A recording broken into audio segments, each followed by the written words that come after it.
POCSO અને દુષ્કર્મ કેસમાં આરોપીને 35 વર્ષની સજા ફટકારવામાં આવી છે।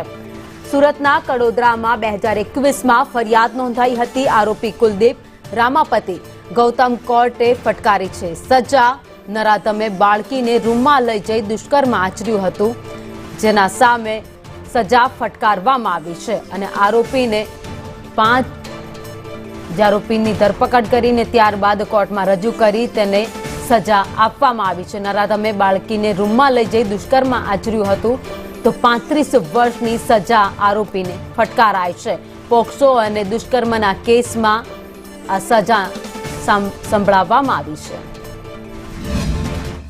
આરપી મોગેરા સાહેબે સદર આરોપીને કસૂરવાર ઠેરવી પોક્સો એક્ટની કલમ 4(2) મુજબ 35 વર્ષની સજા અને ₹15,000નો દંડ તથા પોક્સો એક્ટની કલમ 6 મુજબ 20 વર્ષની સજા અને ₹10,000નો દંડ અને પોક્સો એક્ટની કલમ 8 મુજબ 5 વર્ષની સજા અને ₹5,000નો દંડ કરેલ છે। 35 વર્ષ બધી સજા એક સાથે ભોગવવાની છે।